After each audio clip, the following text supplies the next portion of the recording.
présenté wu. Donc kooku ñu atte ko gannaawam. kooku la ñu woowee le contumax. Donc la contumace maintenant mooy le fait de juger mais nit ki en tant que tel c'est le contumax, c'est la personne qui n'a pas été présent lors de son jugement. Maintenant ñu gis ne loolu moo arrivé diggante Adji Sarr ak Ousmane Sonko parce que bu ñu rappeler un peu la doxoon seen diggante mooy mbiru viol. loolu moo taxoon plainte bi dugg au niveau auprès du juge d'instruction. te viol aussi bu ñu fàtte ne dañ koo criminaliser au Sénégal, droit sénégalais da koo criminaliser. Donc bu Adji Sarr introduire li nga xamante ni moom mooy convocation. Ñu convoqué Ousmane Sonko le jour de l'audience naturellement après avoir épuisé toutes les voies de la procédure pénale. Ñu daal di leen convoqué le jour de l'audience Ousmane Sonko daal di absenté ñëwul. ñu atte ko ginnaawam loolu moo tax jugement par contumace dañ am. donc buñ ko attee nag dafa am même ci biir atte bi daa am droit yoo xam ne Ousmane am na ko mais daa am loo xam ne perte na ko. bi mu ñëwulee. premier jour droit bi nga xam ne perte na ko mooy le droit d'assistance. bi nga xam ne avocat yi am na ko ci seeni client bu ñuy atte droit boobu avocat yi dañ koy daal di perte. Ça veut dire tout simplement qu'ils n'ont pas droit à la parole pour défendre leur client. Pourquoi? Parce que tout simplement leur client n'a pas été présent le jour de l'audience. loolu nekk première conséquence. L'autre conséquence mooy que ne voie de recours yi nga xam ne en vertu du principe de premier degré de juridiction. principe boobu moo lay may yow kat bu ñu la apté fi nga xam ne moom mooy chambre criminelle wala ñu apté la du tribunal d'instance. bu dee d'accord ci atte boobu yow am nga possibilité saisir juridiction bi gën a kawe bi la atte woon. ñu attewaat dossier bi au fond. mais ci kaw loolu aussi bi Ousmane ñëwulee droit boobu da koo pertoon. ça veut dire tout simplement d'accord na wala d'accordul amul droit saisir la chambre criminelle de la cour d'appel. pour tout simplement ñu attewaat ko digganteem ak Adji Sarr loolu aussi deuxième conséquence la mais ci kaw loolu yëpp nag le code pénal revenir pour rebondir et dit tout simplement nit ko buñ ko attee ci contumax buñ ko jàppaatee di diggante bi avec quelle que soit la nature de son arrestation li nga xam ne moom mooy jugement bi la dee daal di anéantir de plein droit. ça veut dire que bu fekkee ne dañ koo atte comme nu mu demee nii. infraction bi tax ñu atti ko woon ginnaawam ba condamné ko tëjuñ ko ci loolu mais dafa defaat beneen ñu tëj ko li nga xam ne toppe woon nañ ko ba atte ko ba condamné ko 2 ans wala 3 ans wala 4 ans. day daal di nax saay. ok Abdou wax na ko sànq exactement. laataa ñoo daal di ñëw par rapport ak cassure boobu de li nga xam ne moo di décision si yoon. justement ginnaaw ba nga daal di arrêté si vol de téléphone. alors est-ce que Ousmane Sonko tout d'abord sappewuñu li nga xam ne que moo di loi bi parce que dañuy naan.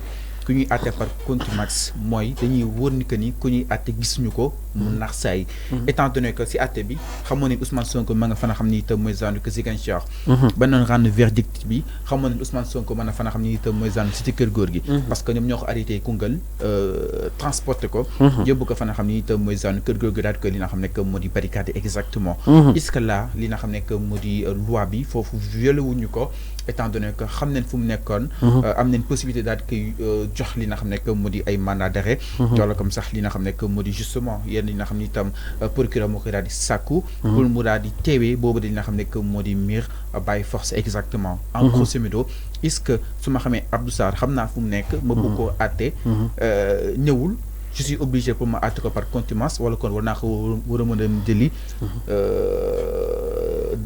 de mon propre gré indi ko mu daal di teewe par force li nga xam ne que woon moo di audience bi. effectivement laajte boobu dafa am solo parce que ñu bëri au Sénégal dañu interroger wu naan warutoon nekk jugement par contumace parce que xamoon nañu fi Ousmane Sonko ne waxoon nekkoon autant pour moi donc juste pour vous dire que on peut pas obliger à une personne de venir assister à une audience maanaam yow boo ma plaintee ma jot plainte bi kenn mënuma obligé ne jour biñ la war a àtte kat di nga ñëw taxaw. donc lan mooy pertinence su mandat d'arrêt.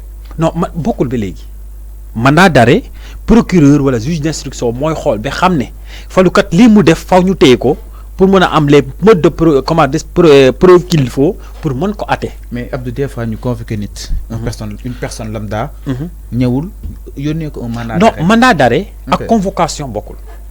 convocation d'audience dañ laa convoqué pour àtte la yow ak Massamba ak Mademba mandat d'arrêt dañ laa arrêté parce que am na li ñu ñaaw njortu ne yow yaa ko def ñun nañ la arrêté bi xam ne yow yaa def wala defoo si daw loolu ñu xam ne yow yaa ko def ci kaw ñu àtte la ba daan la bu ñu àttee nit par exemple ba daan ko comme Ousmane Sonko bi ñu ko àtte woon ba condamné ko 2 ans mënoon nañ lancer un mandat d'arrêt boo xam ne dañuy naan ku ko gis ak fu ñu ko mën a gis dañ koy daal di téye vous comprenez fekk daan nañ ko bu ñu rafetoon njort wala bu defoon tamit loo xam ne procureur jóg na jël xale yi mam lancer un mandat d'arrêt contre lui fu ñu ko daal di gis dañ koy daal di arrêter c'est par rapport au fait mais pas taw convocation pour nga ñëw tribunal ñëw assister à une audience loolu noonu c'est pas du tout obligatoire pour personne bu la neexee mën nga ñëw bu la neexee ma mun yow yaay xool maintenant il a choisi bañ a ñëw donc mi ngi ci plein droit am oui il a ce droit donc Sonko foofu violé wul li nga xam ne non violé wul dara bu ko neexoon mu ñëw ba buntu tribunal teg ataayam buñ ko waxee mu ne dugguma ci biir n'empêche dañ koy juger comme contumax vous comprenez donc contumax bi choix la contrairement ñi naan suñuy dem bay atte par contumax mooy koo xam ne nee na may réer na kenn gisu ko exactement non c'est pas yemul foofu nee naa la nit mënoo ko jëli këram pour ñëw naan ko kaay ñu atte la parce que jusqu'au jugement on parle de crime. Oui, mais jusqu'à présent, il y a un principe qui est beaucoup plus fort. C'est le principe de présomption d'innocence. Jusqu'au jugement, on présume que Ousmane Sonko n'a pas commis de crime. De une infraction.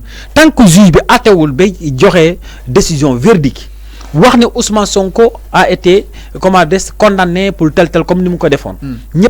Ousmane Sonko n'a rien fait. Donc, puisqu'il n'a rien fait, mandat d'arrêt ñewul. Donc, ken amul droit dem jëli ko pour mu ñew tok ñukoy até. Vous comprenez? Donc, bu démé be buntu tribunal mu tok fofu di ataya baña dug ci bir il a droit. Maintenant ci kaw droit bobu aussi yan droit la koy xagn. Amna droit def. On est d'accord, on te laisse librement de faire ce que tu veux. Mais dans l'exercice de ton droit, tu perds également des droits. Conséquences exactement. Voilà les conséquences effectivement. Alors, donc Abdou, mu japp ni donc si yoon ak wala yoonal limu wax Ousmane Sonko limu def violé wul ben charte de loi. Loi bi may nako mu tok ni di dem wuji li nga xamné que modi procès bi. Là mi ngi son plein li nga xamné que modi créé. Alors, ñu gis ni li nga xamné que modi yëf yi ñu daal di koy atté.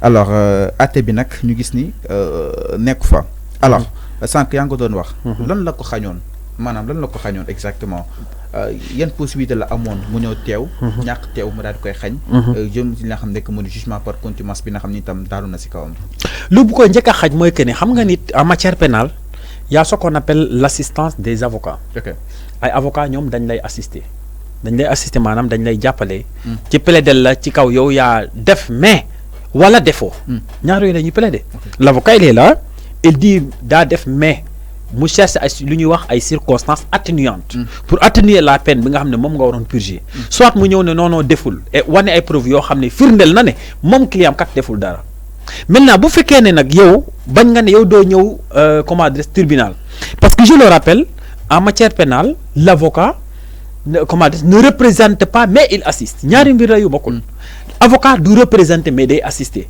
représenter fallu tribunal mooy fallu mën na dem États-Unis mën na nekk Paris mën na nekk këram du ñëw tribunal man avocat maay ñëw waxal ko à sa place dama la représenter. question yi moom nu koy poser. loolu waaw moom mooy tontu moom mooy gérer le dossier ça c'est en matière civile.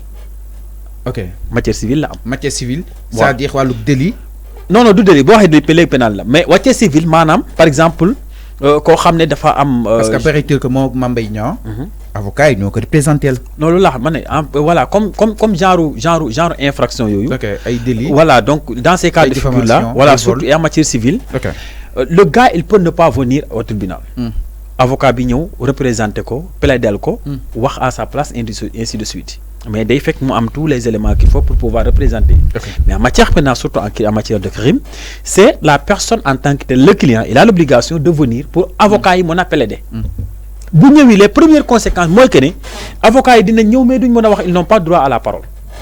assistance. Ouais, assistance, droit d'assistance bi dañ koy perdre. Première conséquence.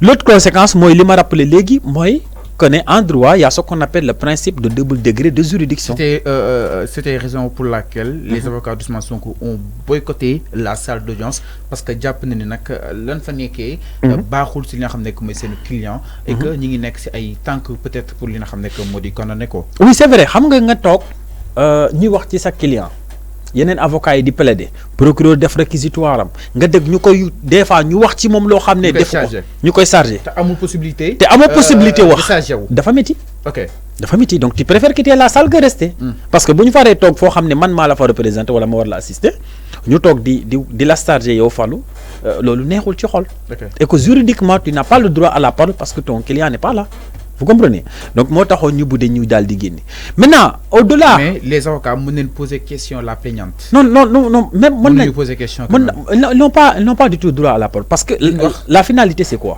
La finalité de leur question c'est après avoir plaignante bi répondre ci la ñuy jël pour mën a plaider wax ne donc boo xoolee lu mu tontu suñu question lii ak lii pour ñu plaider ils n'ont pas ce droit là. lan moo leen ko ñàkkloo parce que seen client kat ñëwul le jour de l'audience. mais est-ce que Sonko a mesuré justement par rapport à toutes ces conséquences yi nga xam ne itam muy nekk si li nga xam ne que mu di yëf yi parce que pas mal jàpp ne ni fi ñëwoon beaucoup de choses auraient changé si mbiram ak ki nga xam ne que mu di Adji Sarr exactement Abdou. oui man en fait xam nga nag nit ku nekk looy neex xel bu ñu sànnee suñu xel yi ku nekk xelam rek lay dawal. moo tax je ne condamne pas une personne qui a utilisé vraiment son esprit ou son bon sens pour pouvoir agir. Donc mais man si j'étais à sa place damay daal di dem le jour de l'audience damay dem. alors su ma nekkoon place am jàpp na ni joxuñu ko les conditions qu'il faut peut-être pour mu daal di wii boobu dañoo xam ne moo di audience ba tey ñu daal di desandi si wàllu woowu Abdou. ñu gis ni ba nga ko àttee 2 ans de prison. ak li nga xam ne que moo di li si tegu. ñu bari gàddu ko li nga xam ne que moo di këram.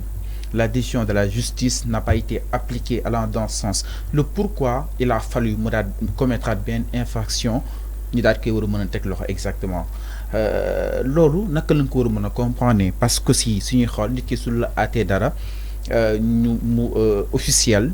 La décision de la justice pour tegu sa kaw laataa ngay déposer yenn appel ak yenn li nga xam ne que mu di recours donc naka nga juger le fait que ñu bàyyi ko këram ba tey malgré la décision de la justice est tombée sur lui. Oui xam nga en matière criminelle que ce soit la procédure que ce soit l'exécution que ce soit l'audience bokkul ak dara en fait. Là c'est au procureur. C'est au juge d'instruction de prendre les mesures qu'il faut et prendre le temps qu'il faut.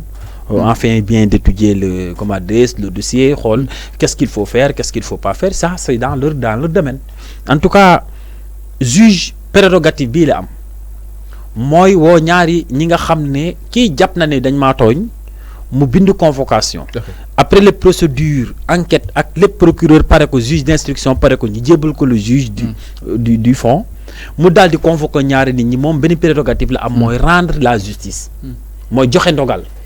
Maintenant l'exécution de cette décision là daa am beneen corps boo xam ne moom moo koy gérer ça veut dire le ministère public. ñoom ñoo koy gérer en fait. ñoom ñooy gérer kii condamné nañ ko kat à 2 ans. dañ ko war a dem tëji kaso ñoom ñooy exécuter cette décision là. vous comprenez. Surtout bu fekkee nag le juge jox na notification de l'exécution de sa décision. Et loolu ça a été fait. Donc loolu nag le juge moom aussi moom mooy xool kañ lay notifier que sa décision doit être exécutée. su koy notifier da ko war a afficher këram afficher ko maireem ba sax afficher ko li nga xam ne que moo di tribunal bi. Bon pas pour afficher mais l'essentiel la personne concernée qui sache qu'en réalité il a eu reçu une notification d'arrestation. Mais loolu par rapport ak affichage bi on peut pas à travers li nga xam ne que moo di bërëb bi nga xam ne itam moom mu fay fréquenter. Non je ne pense pas.